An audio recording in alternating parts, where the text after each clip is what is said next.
Does this look like heartburn? Does this look like heartburn to you? Let me tell you the entire story, and you can decide for yourself if it bears any resemblance to a mild digestive issue or something far more serious. I originally posted this account in a place where people share experiences related to inadequate medical treatment and the emotional toll it can take on patients. Several individuals there advised me to post it here, so that it might reach a wider audience and provide some useful insight or even a cautionary tale about trusting one's instincts when it comes to personal health. Let us rewind the clock to a little over 10 years ago. At that time, I had begun to feel progressively worse in ways that did not make sense to me. There was no single dramatic symptom, like severe chest pains or sudden collapse, but rather a lingering, pervasive feeling that something was off. I felt tired all the time, weak, and without energy. My appetite was irregular. I simply did not feel hungry, as if the very notion of eating had become foreign to my body. You might think that such vague symptoms would prompt a doctor to investigate thoroughly, but unfortunately that is not always how things go. Over the course of several months, I found myself going back and forth to my general practitioner. Each visit followed a similar pattern. I would attempt to explain how I felt, articulating the persistent sense of unwellness, the fatigue, and the subtle changes I noticed in my body. The doctor would listen, but his approach was to question my lifestyle choices rather than investigate potential underlying causes. He asked the usual questions. Was I sleeping properly? Was I experiencing a lot of stress at work or in my personal life? Had I been drinking too much alcohol lately? Was I taking any recreational drugs that might explain my symptoms? I gave him honest, straightforward answers. I was sleeping as well as could be expected, not under any unusual stress, not drinking excessively, and certainly not taking drugs. Yet the line of questioning never seemed to move beyond these superficial inquiries. Eventually, he looked back into my medical records and noticed that 16 years earlier, I had undergone a minor operation on my stomach. That procedure had been fairly routine, and it had not impacted my overall health in a significant way during the intervening years. However, seeing this old note in my file seemed to spur him to a particular conclusion. Without considering more current, in-depth testing, he decided that I must have heartburn or some form of acid reflux. He prescribed me lansoprazole, a medication commonly used to reduce stomach acid, and urged me to just take it. He seemed confident that this was the answer,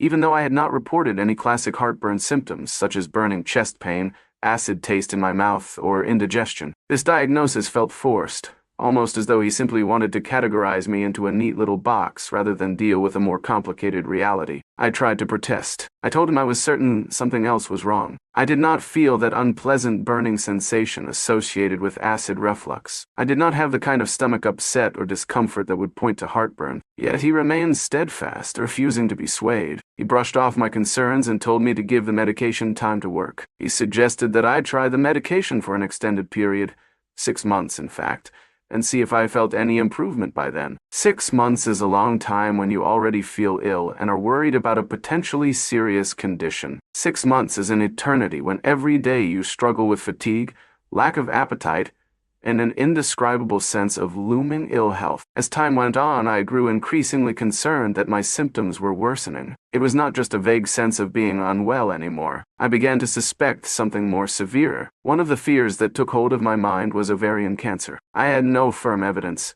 just a dread that something serious was happening inside my body, something being overlooked by a doctor who refused to run the tests I requested. I pleaded for a scan, a simple imaging test that could have provided peace of mind or caught a problem early. Yet the doctor was dismissive. He continued to insist that I should just stay on the lansoprazole and wait it out. According to him, I had become too reliant on online medical resources, Dr. Google, as he called it. He accused me of self-diagnosis and hypochondria. This attitude, of course, only increased my frustration, anxiety, and fear. Finally, after 8 long months of going back and forth, describing my symptoms repeatedly, and receiving the same dismissive treatment, I managed to persuade the doctor to agree to an ultrasound scan. I think my insistence, coupled with my detailed listing of every single symptom, forced him to capitulate. Perhaps he thought he would prove me wrong and show that nothing serious was amiss. Or maybe he just wanted to put an end to my complaints. Whatever his reasoning,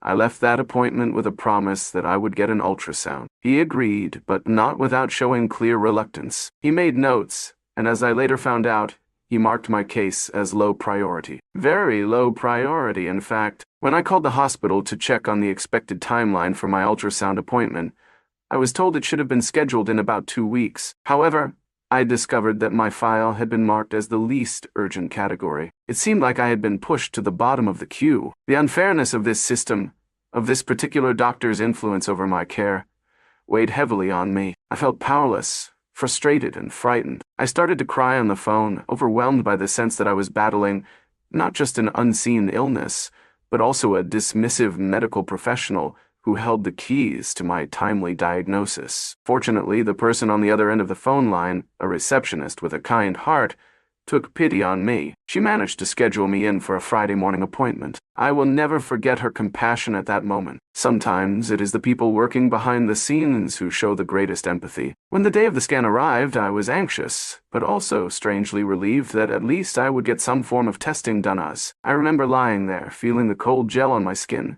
the slight pressure of the ultrasound probe. The technician's face was calm and professional, but I sensed a shift in the atmosphere at some point. A subtle tension that took root in the silence. They snapped images, took measurements, and told me I would get results soon. That day would change everything. The results revealed that I had cancer. A huge tumor, in fact. It was not just a small growth or a benign mass. It was something large and life-threatening. However, at that immediate juncture, I did not know whether it had spread. All I knew was that I had cancer, and that the doctor's initial guess of heartburn was not just wrong.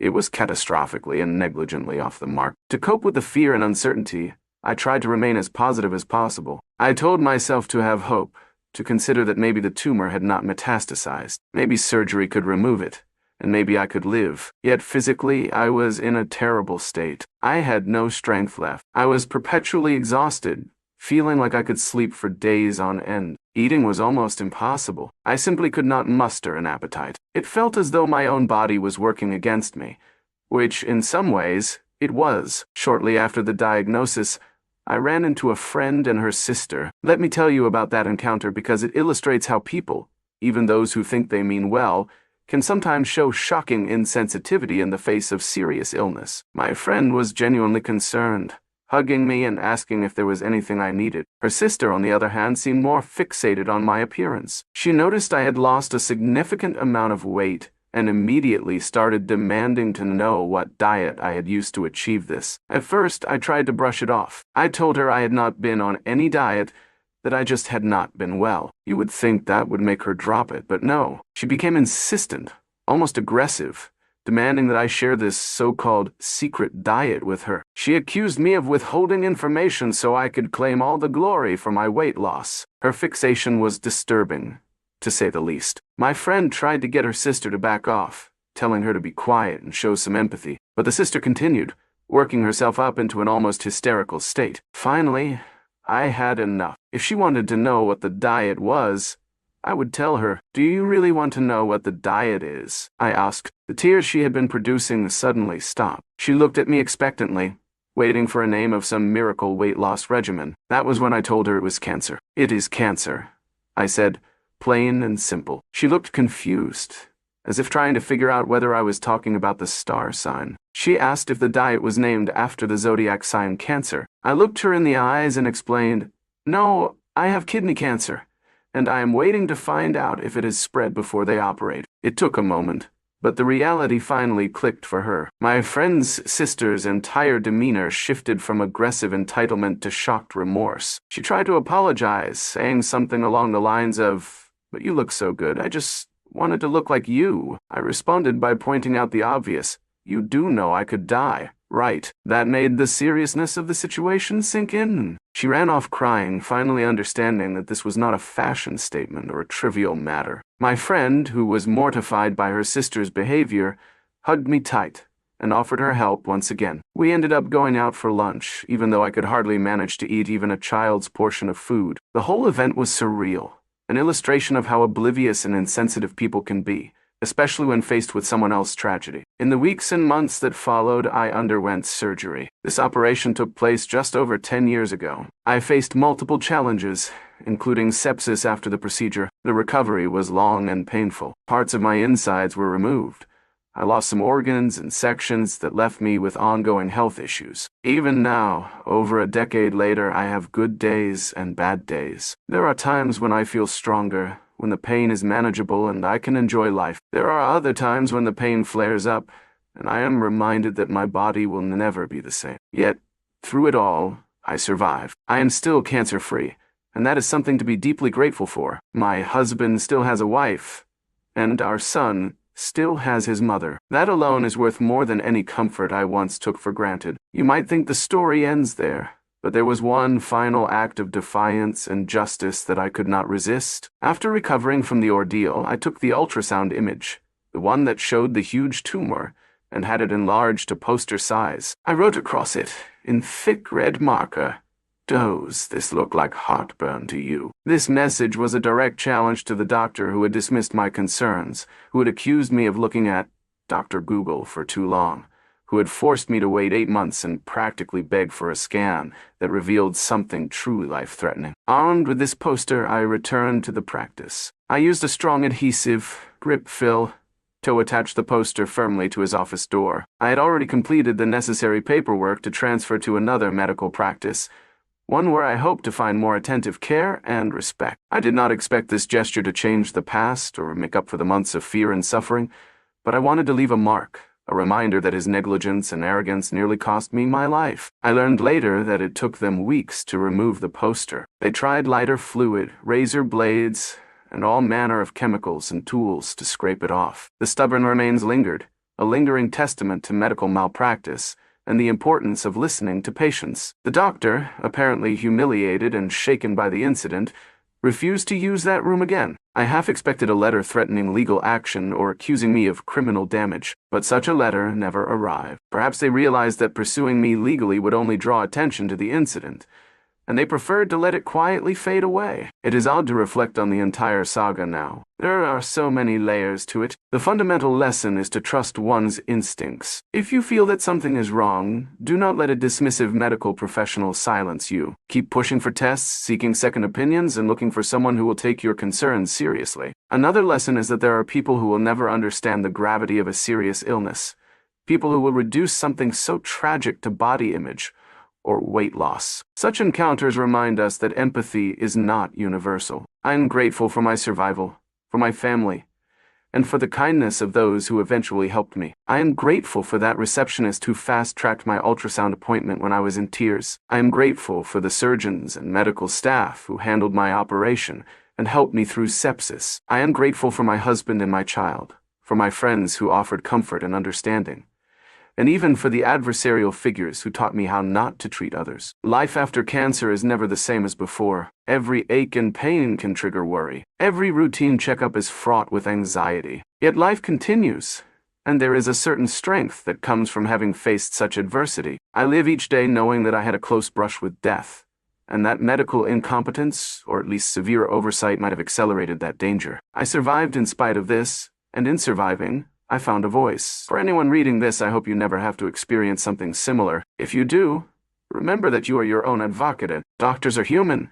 They can make mistakes, have biases, or become jaded. If you sense that something is off, do not be afraid to seek another opinion, to insist on further testing, or to find a new medical provider who respects your concerns. Do not allow anyone to belittle your intuition or brush off your symptoms without proper investigation. Yes, I left that giant poster on his door, and yes, it was petty, but it felt like poetic justice. It felt like a tangible representation of the difference between heartburn and a massive tumor that almost ended my life. In a world where patients are often expected to be compliant and quiet, where challenging a doctor's opinion can feel like stepping out of line, I wanted to show that I was not just a footnote in his career. I was a living person, a patient with rights and feelings, and I deserve to be heard. As time has passed, I have often wondered if that doctor ever learned a lesson from the incident. Did he become more cautious, more attentive? Did he think twice before dismissing another patient's concerns? I will never know, but I like to imagine that maybe, just maybe, my story encouraged him to pay closer attention in the future. Maybe some other patient received an earlier diagnosis, a chance at life, because that doctor hesitated before handing out another bottle of acid-reducing pills. That thought gives me a small measure of comfort. To this day, I remember the shock of that ultrasound result. I remember how I carried that weight of fear and uncertainty. I remember the relief when I realized that, despite the size of the tumor, it had not spread. I remember waking up after surgery, feeling pain but also gratitude for still being alive. I remember the slow process of healing, the challenge of eating again, and the love that surrounded me. I remember my friend's sister's stunned face when I told her I had cancer, how she finally understood that some things are not trivial. I have learned that serious illness rearranges your priorities. The things that once seemed so important now fall into perspective. You learn to appreciate the small comforts of life. A warm bed, a supportive spouse, a child's laughter, a doctor who truly listens. You become aware of your body in new ways, hyper-attuned to every signal it sends. Life after cancer is life with heightened awareness. So, does this look like heartburn to you? When I posed that question with my giant poster, it was rhetorical, but it expressed all my frustration and anger at having been mistreated. The difference between heartburn and a life-threatening cancer is more than medical misdiagnosis. It is a matter of trust broken, of time lost, and of suffering that could have been prevented with a bit more care and attention. Today, I am alive. I still have pain, and I still have days where I struggle, but I am here. My husband is not a widower, and my son is not motherless. I found another medical practice, and I trust my current physicians more because they actually listen and investigate rather than jump to conclusions. I took back some control by standing up for myself, even if it was with a dramatic and defiant gesture. My story, like so many others, serves as a reminder that we must be vigilant about our health and our rights as patients. We deserve doctors who will look at us as whole people, not just as charts to file away or simple diagnoses to be made without effort. And we deserve a medical system that prioritizes patient well-being over convenience or arrogance. If you are reading this and you have concerns about your own health, do not let anyone trivialize or dismiss those worries. Seek help until you find it. Ask questions until you get answers. And trust yourself to know your own body. If a doctor tries to tell you that it is just heartburn when you know something is seriously wrong, push harder. We only have one life, and it is too precious to gamble away on someone else's complacency. My story ended better than it could have. I can still smile, still share my experiences, and still hope for a future unshadowed by cancer. I can look back and know that I did not remain silent, that I took a stand against negligence. That bright red writing on the poster was not just a question to the doctor, "Does this look like heartburn to you?" It was a declaration that I would not be ignored and that my life mattered. We must remember that while doctors hold a great deal of knowledge, they are not omniscient. Patients have the right to challenge, to inquire, and to demand appropriate care. The human body is complex, and what might seem like a common ailment could hide something far more serious. Early detection and proper diagnosis are everything in cases of cancer. Time matters, and being brushed off by a physician can be the difference between life and death. As I move forward, I continue to value the lessons learned. I share my story not for sympathy, but for awareness. I survived kidney cancer. I survived medical negligence, and I survived the emotional toll it took on me and my family. In sharing these events, perhaps I can help someone else. Perhaps another patient will read this and realize they must push for that scan, insist on that test, and not take no for an answer. The world keeps turning. Doctors continue to diagnose, patients continue to suffer and heal, and life marches on. In the grand scheme of things, my story may be just one among many, but it is mine. And it matters to me. I carry its lessons every day, and if I ever feel doubt creeping in, if I ever wonder whether I did the right thing by fighting so hard, I only have to remember the difference between what the doctor claimed, heartburn, and what the truth turned out to be, cancer. In that stark contrast lies all the justification I need. It is a story of perseverance, of learning to speak up, and of the complicated relationship we have with those charged with caring for our health. It is a story that ends with me still here, still breathing, still loving, and still living despite the odds. It is a reminder that you should never let someone else's complacency define your fate. If your instincts tell you something more is wrong, keep pushing. It might just save your life.